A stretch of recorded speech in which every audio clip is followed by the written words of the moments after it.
கைவிட்ட பிறகும் அவர் அந்த தாய்க்கு பணத்தை கொடுக்காமல் இருந்த பொழுது அதன் மீது அந்த அந்த தாயார் என்னிடமிருந்து மீண்டும் முறையீடு செய்ததனால் அந்த மகனுக்கு நான் ஒரு 3 மாதம் சிறை தண்டனை விதித்தேன்.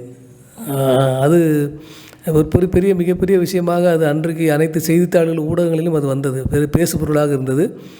இப்போதைக்கு எனக்கு அதை சொல்ல முடியும். இது தவிர நான் துணை வட்டாட்சியர் அல்லது வருவாய் ஆய்வாளர் நிலையில் சங்கரன் கோவில் வட்டத்திலே பணிபுரிந்த பொழுது எங்களுக்கு துறை வாரியான சங்கம் இருக்கிறது, வருவாய்த்துறை அலுவலர் சங்கம் இருக்கிறது. அந்த வருவாய்த்துறை அலுவலர் சங்கத்தில் நாங்கள் அப்பொழுது வட்டக்கிளையிலே உறுப்பினராக இருந்தோம். அது 98, 99 இருக்கலாம், சரியாக என்னால் இப்பொழுது அதுக்கு சரியாக கூற முடியவில்லை. அந்த நேரத்தில் அங்கே வருவாய்த்துறை அலுவலர் சங்கத்திற்கு அந்த வட்ட நிர்வாகம் அல்லது கோட்டாட்சியர் நிர்வாகம் வந்து ஒரு பொறுப்பினை கொடுத்தார்கள். அந்த பொறுப்பின்படி உடல் ஊனமுற்றோருக்கான தேசிய அடையாள அட்டையை நீங்கள் வழங்க வேண்டும் என்று கேட்டுக்கொண்டார்கள். அப்படியானால் சங்கரன் கோவில் வட்டாரம் முழுக்க இருக்கின்ற வட்டத்தில் இருக்கின்ற அனைத்து உடல் ஊனமுற்றோருக்கும் அன்றைய தினம் தேசிய அடையாள அட்டையை வழங்குவதற்கான பணியினை எங்கள் சங்கம் மேற்கொண்டது. நான் அப்பொழுது வட்டக்கலை தலைவராக இருந்தனால் எனது தலைமையில் அந்த பணியை நாங்கள் சிறப்பாக செய்தோம். அனைத்து வட்டக்கலை நண்பர்களும் என்னோடு அந்த பணியினை மேற்கொண்டார்கள். ஒரே நாளில் 1073 நபர்களுக்கு, அந்த ஊனமுற்ற நபர்களுக்கு அந்த அடையாள அட்டைக்கான பணியினை நாங்கள் படம் பிடிக்கின்ற பணியினை மேற்கொண்டு அதே நாளில் 935 அந்த அடையாள அட்டையை அவர்களுக்கு நாங்கள் வழங்கியிருக்கிறோம். இதெல்லாம் வந்து நாங்கள் ஒரு குறிப்பிட்டு சொல்லக்கூடிய ஒரு நிகழ்வாக நான் பார்க்குறேன். Okay sir, super sir, super. So ஒரு ஒரு ஒரு கவர்மெண்ட் பவர்ஸ் வந்து எந்தளவு வந்து ரீச் ஆகுதுன்றத ஒரே நாளில் நீங்கள் அதை பண்ண முடியும்னா அது எந்தளவு உங்களுக்கு வந்து அந்த கவர்மெண்ட் பவர் வந்து உங்களுக்கு வந்து கொடுத்துருக்குன்றத சொல்லும்போது ரொம்ப சந்தோஷமாக இருக்குது. ஓகே சார், இப்போ வேறு ஏதாவது வந்து யங்ஸ்டர்ஸ்க்கோ இல்லை வந்து கவர்மெண்ட் அஃபீஷியல்ஸ்க்கோ இல்லை உங்களோட எக்ஸ்பீரியன்ஸில் ஏதாவது அவங்களுக்கு அட்வைஸ் பண்ணணும் இல்லை வந்து வேறு ஏதாவது நீங்கள் சொல்லணும்னு நினைக்கிறீங்கன்னா சொல்லுங்கள். நான் சொல்கிறது இதுதான், அரசு துறைகள் மேலும் அது வலுவான துறைகளாக அது வளர வேண்டும். இந்த நாட்டிலேயே மிக அருமையான ஒரு வேலைவாய்ப்பை கொடுக்கின்ற விஷயமாக அரசாங்கம் வர வேண்டும். அனைத்து படித்த இளைஞர்களும் அந்த அரசு துறையிலே தங்கள் பணியினை பெற்று இந்த மக்களுக்கான சேவையை முனைப்புடன் செயல்படுத்த வேண்டும். அதற்கான முயற்சியை அனைத்து மாணவ செல்வங்களும் கையில் எடுத்துக்கொண்டு தனது தயாரிப்பு பணியை ஆரம்பிக்க வேண்டும். நான் பேசியது எல்லாம் வருவாய்த்துறை வட்டாட்சியர் போன்ற விஷயங்கள் தான். இதற்கு அப்பாற்பட்டு இந்திய ஆட்சி பணி என்று ஒரு பெரிய விஷயம் இருக்கிறது. IAS, IPS போன்ற தேர்வுகளில் குறிப்பாக தமிழகத்திலிருந்து அதிக மாணவர்கள் தேர்வாகி ஒவ்வொரு ஆண்டும் ஒரு 200-300 மாணவர்கள் வந்து அந்த தேர்வினை வென்று அந்த பெரிய பணியிடத்திற்கு அவர்கள் செல்ல வேண்டும். இந்திய ஆட்சி பணி, அதாவது IAS, IPS போன்ற தேர்வுகளில் இவர்கள் பணியை பெற்று இருக்கின்ற பொழுது இந்த நாட்டின் வளர்ச்சிக்கான முக்கிய முடிவுகளை எடுக்கின்ற அந்த இடத்தில் அவர்கள் இருப்பார்கள். அப்பொழுது இந்த நாட்டிற்கான வளர்ச்சி திட்டங்கள் குறித்து இவர்கள் தங்களது மனதை முழுமையாக செலுத்தி மிகச்சிறந்த திட்டங்களை தீட்டி இந்த நாட்டை வளர்ச்சியை நோக்கி இட்டு செல்ல முடியும் என்பதால் அப்படி ஒரு பணியில் நமது தமிழர்கள் தான் மிக தீவிரமாக ஈடுபட முடியும் என்று நான் ஆழமாக நம்புவதால் தமிழ்நாட்டிலிருந்து ஒவ்வொரு ஆண்டும் அந்த UPSC என்று சொல்லப்படுகின்ற அந்த தேர்வில் மிக உயரிய பதவியான IAS, IPS பதவியை சுமார் 300 மாணவர்கள் பெற்று நம்ம தமிழர்கள் வென்று இந்த ஆட்சி பணியிலே அமர வேண்டும் என்று ஆசை sir. Okay sir, okay sir. நீங்கள் கேம்ஸ்லாம் ஆடுவீங்களா? அதாவது விளையாட்டு துறையில் வந்து அதாவது விளையாட்டுத்துறை மூலிமா வேறு ஏதாவது பெனிஃபிட்ஸு அதுபோல் ஏதாவது உங்களுக்கு தெரிஞ்ச நாலேஜ் ஏதாவது தெரிஞ்சதுன்னா ஷேர் பண்ணுங்கள் சார். ஆரம்பத்திலேருந்தே நாங்கள் வந்து ரொம்ப பள்ளி நாட்களிலிருந்தே நாங்கள் விளையாட்டில் கொஞ்சம் ஆர்வம் கம்மியாக இருந்தோம். ஆனாலும் விளையாட்டு என்பது ஒரு உச்சபட்ச உயரத்திற்கு மனிதனை இட்டு செல்லும். எப்படி கல்வி ஒரு மிக உயரிய இடத்துக்கு மனிதனை இட்டு செல்லும், அதே போன்று விளையாட்டில் ஒரு உச்ச வளர்ச்சியை அடைந்த மாணவன் அல்லது அந்த வளர்ச்சி அடைந்த அந்த நபர் இன்னொரு மிகப்பெரிய பதவியையும் அடைய முடியும். அப்படி ஒரு சிறப்பு அந்த விளையாட்டுக்கு இருப்பதனால் அந்த விளையாட்டு வந்து ஒரு முக்கியமான விஷயமாக நான் கருதுகிறேன் சார். சரி சார், ஓகே சார். இப்போது ஒரு ஸ்டூடெண்ட்டு எனக்கு தெரிஞ்சதை உங்கள்கிட்ட கேட்குறேன். இப்போ ஒரு ஸ்டூடெண்ட் அதாவது ஸ்கூலில் பார்த்தீங்கன்னா ஒரு 8 சப்ஜெக்ட் இல்லை 12 சப்ஜெக்ட் 8 சப்ஜெக்ட் படிக்கிறான்னு வச்சுக்கோங்களேன். அது இல்லாமல் அடிஷ்னலாக வந்து நிறைய class, extra class, yoga, karate, swimming, இது போல் எல்லாமே பண்ணுறாங்க. இது எல்லாமே அதாவது ஒரு ஸ்டூடெண்ட் ஒரு மாணவனுக்கு இது இவ்வளவும் தேவையா? அடுத்த பின்வரும் காலத்தில் அவன் ஏதோ ஒரு விஷயத்தில் ஸ்பெஷலைஸ்டாக இருந்தால் பார்த்தாதா? எல்லாமே அவன் தெரிஞ்சுக்கணுமா? எல்லாத்துலேயுமே அவன் ஃபஸ்ட்டாக வரணுமா? சார், கல்வி கற்கின்ற காலங்கள் என்பது கண் திறக்கின்ற பருவம் மாதிரி மீண்டும் அப்படி ஒரு காலம் மனிதனுக்கு வருமா என்றால் கண்டிப்பாக வராது. கல்வி கூடங்களில் அல்லது கல்வி நிலையங்களிலே படிக்கின்ற மாணவர்களுக்கு வீட்டிலேயே ஒரு அவர் படிக்கட்டும் என்கின்ற ஒரு அந்த விடுதலை கொடுப்பாங்க. ஆனால் படித்து முடித்த பிறகு அவர் படிக்கட்டும்னு யாரும் அவரை விட மாட்டாங்க. இந்த சமூகம் அவருக்கு பல்வேறு சுமைகளை சுமத்தி மேலும் மேலும் அவரை வந்து படிப்பிலிருந்து அப்படி வெளியில் எடுத்துகிட்டே இருப்பாங்க. அதனால் கல்வி கற்கின்ற காலங்களில் எவ்வளவு அதிகமாக கற்றுக்கொள்ள முடியுமோ அல்லது எவ்வளவு அதிகமாக தெரிந்து கொள்ள முடியுமோ அதனை தெரிந்து கொள்வது தான் சிறப்பு. Okay sir. ஓகே. 2002 2010 பார்த்தீங்கன்னு வச்சுக்கோங்களேன், ஒரு பெரிய சேஞ்ச் என்னென்னா அந்த மொபைல்ஸ்லாம் சேஞ்ச் ஆகி, அதாவது டெலிஃபோன் சேஞ்ச் ஆகி மொபைல் ஃபோனோட ஆதிக்கம் அதிகமாக இருந்தது. இப்போ பார்த்தீங்கன்னா யார்கிட்டையுமே மொபைல் ஃபோன் இல்லைனா எதுவுமே இல்லை அப்படின்ற ஒரு சுச்சுவேஷன் இருக்குது. இதே இன்னும் ஒரு 20 வருஷம் இல்லை வந்து இன்னும் ஒரு 30 வருஷம் கழிச்சு என்ன மாதிரியான சேஞ்ச் வந்து என்ன மாதிரியான விஷயங்கள் வந்து இந்த புதுசாக நம்ம வந்து பார்ப்போம், அதாவது அடுத்த ஜென்ரேஷனோட விஷயத்தில் என்னென்ன சேஞ்ச் இருக்கும்? சார், அருமையான கேள்வி நீங்கள் கேட்டிருக்கீங்க. நான் கூட மிக உங்ககிட்ட எதிர்பார்த்துக்கிட்டு இருந்தேன். நீங்கள் ஒரு இளைஞர் தானே, உங்ககிட்ட நிறைய நான் எதிர்பார்த்து நான் பதில் சொல்வதற்கு பயந்துக்கிட்டு இருந்த ஒரு கேள்வி இருக்குது. செயற்கை நுண்ணறிவு, ஆர்டிஃபிஷியல் இன்டெலிஜென்ஸ், அதுதான் இன்றைக்கு பேசு பொருளாக இன்றைக்கு இருக்கிறது.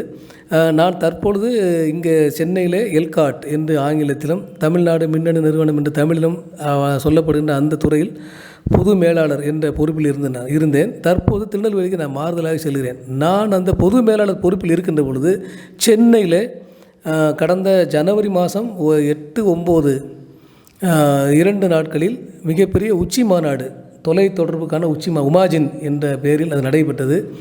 சுமார் 200 அரங்குகள் அந்த உச்சி மாநாட்டில் நடத்தப்பட்டன. 200 அரங்குகள், 178 பேச்சாளர்கள், கருத்தாளர்கள் தங்களது கருத்துக்களை தெரிவித்து பேசினார்கள். அனைத்து நிலையிலான மாணவர்களும் அந்த நிகழ்வில் கலந்து கொண்டார்கள். மாண்புமிகு முதல்வர் அவர்கள் நிகழ்வினை நேரில் வந்து ஆரம்பித்து வைத்தார்கள்.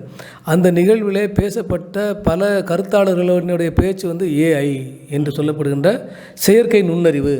இந்த செயற்கை நுண்ணறிவு என்பது 1956 கண்டுபிடித்தாலும் கூட சுமார் 70 ஆண்டு காலம் அது தனது அசுர வளர்ச்சியை அது எட்டவில்லை. ஆனால் இன்றைக்கு அது எட்டியிருக்கிறது. ஒவ்வொரு துறையிலையும் செயற்கை நுண்ணறிவு வளர்ந்து கொண்டே இருக்கிறது. சமையல் அறையிலே கூட ஒரு குறிப்பிட்ட ஒரு மிஷின் ஒரு இயந்திரத்தில் குறிப்பிட்ட அளவு விஷயங்களை கொடுக்கின்ற பொழுது அதுவே மாவாக ஆட்டி அது இட்லியாகவோ தோசையாகவோ வழங்குகின்ற அந்த இது வந்திருக்கிறதாக பார்த்துருக்கோம். இன்றைக்கு செய்தித்தாளில் மூட்டு மாற்று அறுவை சிகிச்சையினை அந்த செயற்கை நுண்ணறிவு மூலமாக செய்கின்ற ரோபோ வந்திருப்பதாக இந்த செய்தித்தாள் நாம் படிக்கிறோம். ஸ்டூடெண்ட்ஸ்க்கு யங்ஸ்டர்ஸ்க்குலாம் நிறைய நீங்கள் அட்வைஸ் பண்ணியிருக்கீங்க, நிறைய சொல்லியிருக்கீங்க அதோட ப்ரொசீஜர் என்ன பண்ணணும் அப்படின்னு சொல்லி.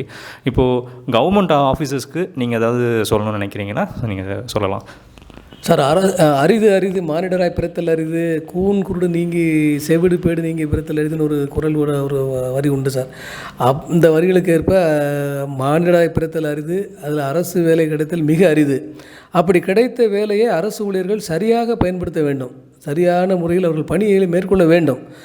நாங்கள் 93 பணிக்கு புதிதாக சேர்ந்த பொழுது நாங்கள் சந்தேகத்திற்கு அல்லது எங்களது வேலை குறித்து எங்களது உடன் பணிபுரிகின்ற மூத்தவர்களிடம் சென்று நாங்கள் அறிகுறி கேட்கின்ற பொழுது அவர்கள் சொல்வார்கள், இது ஒரு மனிதனோட மனு அல்ல, இது ஒரு மனிதனோட பிரச்சனை.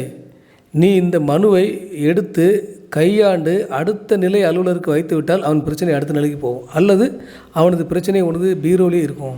எனவே அதை வெறும் தாளாக பார்க்கக்கூடாது, அது ஒரு மனிதனோட பிரச்சனையாக பார்க்கணும். ஒரு சாதாரண மனிதனாக நீ மாறி அந்த பிரச்சனையை பார்க்கணும். நானும் அதே போன்று எனது தாய் தந்தையினர் ஒரு சாதாரண கூலி வேலை. எங்கள் அப்பா ஒரு மியூசிஷியன், சாதாரண ஒரு மேள வாத்திய கலைஞர் எங்கள் அப்பா. எங்கள் அம்மா ஒரு விவசாய கூலி. அவர்கள் படிக்க வைத்த பிள்ளைகள் நாங்கள். எங்களுக்கு அன்றாடம் பட்டினி என்றால் என்ன என்று தெரியும். எங்களுக்கு கஷ்டம் எங்களுக்கு அனைத்து நிலையில் நாங்கள் மிக அதிகமான கஷ்டங்களை நாங்கள் பட்டு வளர்ந்ததால் ஒரு சாதாரண மனிதனின் கஷ்டம் எங்களுக்கு புரியும். எனவே நாங்கள் எங்களுக்கு பணியிலே மிக கவனமாக இருந்து எந்த விதமான காலதாமதமும் தேவையில்லாமல் ஏற்படுத்தாமல் நாங்கள் சிறப்பாக பணிபுரிந்தது என்பதை நான் சொல்லி மறக்க முடியாது. அது சரியான விஷயம். அதே போன்று இன்று இருக்கின்ற பணியாளர்களும் தங்களது நேரத்தினை சரியாக செலவிட வேண்டும், அலுவலகத்திற்கு குறித்த நேரத்தில் வர வேண்டும், அனைத்து கோப்புகளின் மீதும் துரித நடவடிக்கை மேற்கொள்ள வேண்டும். இன்றைக்கு அரசாங்கம் என்றாலே தாமதம் என்கின்ற விஷயத்தை பொதுவாக அனைவர் மனதிலும் அது ஏற்படுத்தி வைத்திருக்கா ஒரு வடு இருக்கிறது, அந்த நீக்க வேண்டும். துரித கதியில் பணிபுரிந்து இன்றைக்கு அவர்களுக்கு வழங்கப்பட்டிருக்கின்ற அனைத்து கணிப்பொறி இணைய வழி போன்ற விஷயங்களிலே அவர்கள் தாமதத்தை தவிர்த்து மிக விரைவாக அந்த பணியினை முடித்து மக்களுக்கு உதவுகின்ற ஒரு பணியினை மேற்கொள்ள வேண்டும். அப்படி ஒவ்வொரு அரசு ஊழியர்களும் சிறப்பாக தங்களது பணியினை மேற்கொள்கின்ற பொழுது நேரத்தை சரியாக செலவிடுகின்ற பொழுது இந்தியா வல்லரசாக மாறும் என்பதில் ஐயமில்லை. ஆகச்சிறந்த மனித வளமே வலிமையான இந்தியாவின் அடித்தளம் என்கின்ற ஒரு நோக்கத்தை அந்த விஷயத்தை மனதில் கொண்டு அனைத்து அரசு அலுவலர்களும் அவர்களது எதிர்காலத்தில் இப்படி ஒரு பணியாளர் தேவை, அவர் இல்லாமல் இந்த அரசாங்கம் இயங்காது என்கின்ற நிலைப்பாடை அவர்கள் நிலைநிறுத்தி கொண்டு மிக சிறப்பாக பணிபுரிய வேண்டும் என்பது அரசுடன் நான் கேட்டுக்கொள்கிறேன் sir. Okay sir, super sir. So government officials நினச்சாங்க அப்படின்னா நம்மளோட மிகப்பெரிய பிரச்சனையை ரொம்ப சர்வசாதாரணமாக சால்வ் பண்ண முடியும். எஸ். Okay sir. சரி சார், உங்களோட ஃபேமிலி உங்களுக்கு எப்படி இப்போ ஃபார் எக்ஸாம்பிள் இப்போது நிறைய ட்ரான்ஸ்ஃபர்ஸ்லாம் உங்களுக்கு நிறைய வந்திருக்கா? அந்த டைம்லலாம் உங்கள் ஃபேமிலி எந்தளவு சப்போர்ட் பண்ணியிருக்காங்க? உங்களோட ஃபேமிலியை பற்றி நீங்கள் சொல்லுங்கள் சார். எனக்கு எனது மனைவி எனது குடும்பத்தில் மிக முக்கியமான நபர். நான் இந்த சாதாரணமாக அரசு பணியில் எனது வளர்ச்சி ஒரு 6 வருடங்களுக்கு ஒரு பதவி உயர்வு, promotion, junior assistant, deputy tahsildar, deputy collector, இன்றைக்கு டிஆர்ஓ என்று 6 பதவி உயர்வினை நான் பெற்றிருக்கின்றேன். இது மிக உயரிய பதவி உயர்வு. இதற்கு அடுத்ததாக எனக்கு பதவி உயர்வு வந்தால் அது ஐஏஎஸ்ஸாக இருக்கும். அது வருவதற்கான வாய்ப்பு இல்லை. இந்த 6 பதவி உயர்வுகளிலும் சரி, அதே போன்று அடுத்ததாக எனது வருவாய்த்துறை அலுவலர் சங்கத்தில் நான் மாவட்ட தலைவராக திருநெல்வேலி மாவட்டத்தில் போட்டியிட்டு நான் வென்றிருக்கிறேன். அடுத்ததாக மாநில துணைத் தலைவராக ஒரு 7 ஆண்டு காலம் நான் சங்கத்தில் இதே மாதிரியான தேர்தலில் வெற்றி பெற்றிருக்கின்றேன். அப்படி வெற்றி பெற்று நான் சென்ற பொழுதும் சரி, அம்மாதிரியான ஒரு நேரங்களிலே ஒரு காலத்தில் சிறைப்பட்டு ஒரு 11 நாட்கள் இந்த சங்கத்துக்கான சிறையில் வாழ்ந்த போதும் சரி, அந்த எனது மனைவி எனக்கு உறுதுணையாக இருந்தார். அது ஒரு மிகப்பெரிய ஒரு விஷயம். எந்த விஷயத்துக்கும் நீ அப்படி சங்கத்துக்கு ஏன் போகணும், நீங்கள் அதனால் ஏன் சிறைக்கு போகணும், அதனால் எனக்கு கஷ்டம் மாதிரியான வார்த்தைகள் அவர் என்னோடு பகிர்ந்து கொண்டதில்லை. என்னோட அனைத்து உயர்வுகளிலும் எனது மனைவி என்னோடு கூடவே இருந்தார். அவருடைய உந்து சக்தி என்பது ஒரு தவிர்க்க முடியாத விஷயம், ஒரு முக்கியமான விஷயமாக நான் பார்க்கிறேன். அவருக்கு எனது வாழ்நாள் மூலம் நான் நன்றி கடன் படுகிறேன். அதே போன்று எனது பிள்ளைகள், எனது மகன் தனது இன்ஜினியரிங் அதாவது பொறியியல் பட்டப்படிப்பை முடித்துவிட்டு தற்போது வேலை தேடி கொண்டிருக்கின்றான். நான் இப்படி அரசாங்கத்தையும் அரசாங்க பணியும் நேசிக்கின்ற ஒரு காரணத்தினால் அவனையும் அரசாங்க பணிக்கே அனுப்ப வேண்டும் என்று அவர் இன்று அந்த பயிற்சி வகுப்பில் கலந்து கொண்டு சிறப்பாக படித்து கொண்டிருக்கிறார். அந்த மகனும் எனது அந்த சங்கம் போன்ற நடவடிக்கையில் நான் ஈடுபடுகின்ற பொழுது அல்லது அதனால் வருகின்ற அந்த சிறைப்பட்ட நிலை போன்ற நிலைப்பாடு வருகிறது என்றோ அவர்கள் என்ன வருத்தப்பட்டதில்லை. அதே போன்று பதவி உயர்வு போன்ற விஷயங்கள் வருகின்ற பொழுது திருநெல்வேலியில் இருந்து நான் வெளியே மாவட்டங்களுக்கு பணி அமர்வு செல்லும் போதும் அவர்கள் தங்களை நிலைப்படுத்தி கொண்டார்கள். என்னோட இல்லாமை அதாவது என்னோடய ஆப்சன்ஸ் பீரியடை அவங்க சரியாக மெயின்டைன் பண்ணாங்க. அது ஒரு குறையாக இல்லாமல் பார்த்துக்கிட்டாங்க. எனது மகள் அவள் இப்போது ரஷ்யாவில் மெடிசன் படிச்சுட்ருக்காங்க. மருத்துவம் ருஷ்ய நாட்டில் படித்து கொண்டிருக்கிறார். அவரும் எனது எல்லா வளர்ச்சியிலும் என்னோடு உடன் இருந்தார்கள். அதே போன்று எனது அப்பா மிகப்பெரிய ஒரு நல்ல மனிதர். அவரோட ஆசையும் என்னோடு இருந்ததால் இவ்வளவு பெரிய வளர்ச்சியும் எனது பொது வாழ்க்கையும் எல்லாம் சாத்தியமாகிட்டது என்பதை நான் தெரிவித்துக் கொள்கிறேன் sir. Super sir, super. Okay sir. Sir அது என்ன சார், நீங்கள் 11 days ஜெயிலில் இருந்ததா சொன்னீங்க. அது என்னென்னு ஷேர் பண்ண முடியுமா உங்களால்? பண்ணலாம். அது ஒரு பொது விஷயம், அது இது ரகசியமே இல்லை. அரசாங்க ஊழியர்கள் அனைவருமே 2003 ஓய்வூதியம் போன்ற விஷயங்களுக்காக ஒரு மிகப்பெரிய போராட்டத்தை முன்னெடுத்தார்கள் 2003ஆம் ஆண்டு. அப்பொழுது பல நபர்கள் சிறைப்படுத்தார். 2115 பேர் அன்றைக்கு சிறைப்பட்டார்கள். அதில் நானும் ஒருவன். 2113 பேர்கிட்ட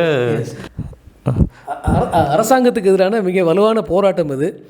பொதுவாக எந்த அரசாங்கமும் ஒன்று பேச்சுவார்த்தை மூலம் தீர்க்கும் அல்லது இந்த போராடுகின்ற அரசு ஊழியர்களை அரசாங்கம் மிக வலிமை வாய்ந்தது அல்லவா. அதனால் அது அந்த போராட்டத்தை ஒடுக்குகின்ற ஒரு முயற்சியாக அன்றைக்கு அந்த கைது நடவடிக்கை அந்த அரசாங்கம் மேற்கொண்ட பொழுது நான் 11 நாட்கள் சிறைப்பட்டேன். இப்போ நீங்கள் என்ன பொசிஷனில் இருந்தீங்க? அப்போ வருவாய் ஆய்வாளர். ஓகே. ஆரை. அப்போ கவர்மெண்ட் அஃபீஷியல்ஸுமா இருந்தாலுமே அவங்களையுமே அப்போ பண்ணியிருக்காங்க, ஒரு அரெஸ்ட் போல் பண்ணியிருக்காங்க. ஆமாம் பண்ணாங்க. ஓகே. இல்லை இப்போ இதனால் ஏதாவது ஃப்யூச்சரில் அது போல் ஏதாவது ப்ராப்ளம் அது போல் ஏதாவது? இல்லை, எனக்கு அதனால் ஒரு நாள் கூட பாதிப்பு வந்ததில்லை. சரி. ஓகே. இல்லை யூஸ்வலாக நம்ம டிவியில் பார்த்தீங்கன்னாலே ஒரு இது பிராண்ட் ஒன்று இருக்கும். ஒன்ஸ் இது போல் ஒரு கவர்மெண்ட் அஃபீஷியல் ஜெயிலெலாம் போயிட்டு வந்தாங்க அப்படின்னா அது ஒரு மாதிரி ஒரு இமேஜ் ஒரு போயிடும். அதனால் உங்ககிட்ட அந்த கொஸ்டின் கேட்டேன். சிறைக்கு சென்ற காரணம் வெவ்வேறாக இருக்கின்ற பொழுது அது பாதிப்பை ஏற்படுத்தும். நாங்கள் சிறைக்கு சென்ற காரணம் பொதுவான கோரிக்கைகளுக்காக அந்த அரசாங்கத்தோட கவனத்தை ஈர்க்கும் விதமாக நாங்கள் நாங்கள் அறிவித்து நடத்திய போராட்டம், அதற்காக ஏற்படுத்தப்பட்ட சிறை என்பது ஒரு பெரிய பாதிப்பினை ஏற்படுத்தவில்லை. ஓகே ஓகே ஓகே ரொம்ப ரொம்ப இல்லை, வெளியே பார்க்கும்போது இதெல்லாம் எதுவுமே நமக்கு தெரியல. Okay sir. ஓகே, வேறு ஏதாவது நீங்கள் ஏதாவது கேட்கணும்னு நினச்சிங்கன்னா சொல்லுங்கள். எனக்கு கேட்கணுன்னு எனக்கு என்ன தோணுதுன்னா, இம்மாதிரியான இந்த இது இது இது என்ன யூடியூபா இது? ஆமாம் சார், யூடியூப். இது வந்து எத்தனை மக்கள் இதை முழுக்க நான் நடத்திய உரையாடல் முழுக்க எத்தனை மக்கள் கேட்பதற்கான வாய்ப்பு இருக்கிறது? அது வந்து என்னோட சப்ஸ்கிரைபர்ஸை பொறுத்து. அது இல்லாமல் இப்போ எனக்கு வந்து ரொம்ப நிறைய சப்ஸ்கிரைபர்ஸ் இருக்காங்க, ஒரு 1 மில்லியன், ஒரு 10 லட்சம் பேர், இல்லை 20 லட்சம் பேர் கிட்ட இருக்காங்கன்னா கொஞ்சம் நிறைய போகும். ஆனால் இப்போ யார் வந்து இதெல்லாம் பார்க்குறாங்க? இப்போ ரொம்ப வந்து பார்க்குறதெல்லாம் பார்த்திங்கன்னா ரொம்ப ஃபேன்சி ஃபுட் ஐட்டம்ஸு பார்க்குறாங்க. இது தேடி போகிறவங்களுக்கு இது போகும். ஆக்சுவலாக இதுக்கு ஒன்று அல்காரிதம் இருக்குது. ஸோ இந்த அல்காரிதம் பேஸ் பண்ணி தான் வந்து அது வந்து எல்லாரோட மொபைல் ஃபோன்ஸுக்கும் எடுத்த உடனே ஃபஸ்ட்டு பாப் வருது, ஸ்க்ரீனில் வருது. ஸோ அதுக்கு ஒரு வே ஆஃப் அப்ரோச் இருக்குது. அவங்க வந்து ஒரு டிஃபால்ட்டாக ஒரு அல்காரிதம் வச்சுருக்காங்க. இப்போது என்னோடய வியூஸ் அதிகமாக போகுது அப்படின்னா நிறைய பேருக்கு அது போகும். அதை நிறைய பேர் லைக் பண்ணுறாங்க அப்படின்னா அது வந்து நிறைய பேருக்கு வந்து பார்க்குறதுக்கான ஆப்ஷன் வந்து கொடுக்கும். ஸோ அப்படி தான் இது ஃபங்க்ஷன் ஆகுது. ஓகே, ரொம்ப சந்தோஷம் சார். இம்மாதிரியான இந்த உரையாடல்களை கேட்பதன் வாயிலாக யாராவது இந்த தமிழ்நாட்டில் சேர்ந்த 2 அல்லது 3 மாணவர்கள் தங்களது பாதையினை மாற்றி அவர்கள் இந்த IAS IPS போன்ற உயரிய தேர்வுகளுக்கு தங்களை தயார்படுத்தி கொள்கின்ற மனநிலைக்கு அவங்க வந்துட்டாங்கன்னா, நாம் இவ்வளோ நேரம் பேசுனது வந்து மிகப்பெரிய வெற்றி இருக்கிறதாக நான் நினைக்கிறேன். கண்டிப்பாக. அப்படி நிறைய பேர் இது வந்து அதிகமான நபர்கள் பார்த்து அவர்கள் தங்களது போக்கினை மாற்றிக்கொள்ள வேண்டும் என்பது எனது ஆசை. மீண்டும் நான் சொல்ல கடமைப்படுகின்ற விஷயம், IAS IPS போன்ற பெரிய தேர்வுகளில் தமிழகத்தை சேர்ந்தவர் நிறைய அதிகமான மாணவர்கள் நேர்மையான வழியில் பயின்று அவர்கள் வெற்றி பெற வேண்டும் என்பது எனது ஆசை sir. Okay sir, okay sir, ரொம்ப தேங்க்ஸ் சார். இவ்வளோ தூரம் நீங்கள் நன்றி பண்ணி எனக்கு ஒரு இன்டர்வியூ கொடுத்ததுக்கு ரொம்ப தேங்க்ஸ். ஸோ இப்போ இதுக்கப்புறமா நீங்கள் திருநெல்வேலியில் இருப்பீங்க கரெக்டாக? நாளைக்கு நீங்கள் அங்கே நாளைக்கு அங்கே கிளம்பிடுவோம். திங்கக்கிழமை திருநெல்வேலியில் எனது புதிய பொறுப்பினை நான் ஏற்க இருக்கிறேன். நீங்கள் உங்களுக்கும் நான் நன்றி சொல்லி கடமை விட்டுருக்கேன். நான் ஏதோ ஒரு சின்ன அரசு உத்தியோகஸ்தன் தானே, ஒரு சின்ன அரசு அலுவலர். என்னை ஒரு மிகப்பெரிய ஒரு சமூக ஊடகத்திலே ஒரு 10 நிமிடம் எனது பேச வைத்து என்னை அறிமுகப்படுத்திய உங்களுக்கும் எனது மனமார்ந்த நன்றியினை தெரிவித்துக் கொள்கிறேன். இல்லை சார், அது வந்து உங்களோட தன்னடக்கம். நீங்கள் இவர் வந்து ஒரு தன்னடக்கத்தை காமிக்கிறீங்க, அப்படிலாம் கிடையாது. நீங்கள் மிகப்பெரிய போஸ்ட்டு தான். அது மிகப்பெரிய போஸ்ட்டாக இருந்தாலும் நீங்கள் வந்து எப்படி மக்களுக்கு சேவை பண்ணுறீங்களோ அதுபோல் என்னால் முடிஞ்சது நான் வந்து 4 பேருக்கு உங்களோட அட்வைஸை கொண்டு போக ட்ரை பண்ணுறேன், அவ்வளோதான். ஸோ மேபி திருநெல்வேலியில் யாராவது இவரை பார்த்தீங்கன்னா அதுக்கப்புறமா எனக்கு வந்து கமெண்ட்டில் ஏதாவது போடுங்க. Okay sir, okay sir, thank you sir, thank you sir, நன்றி சார், நன்றி சார், நன்றி சார்.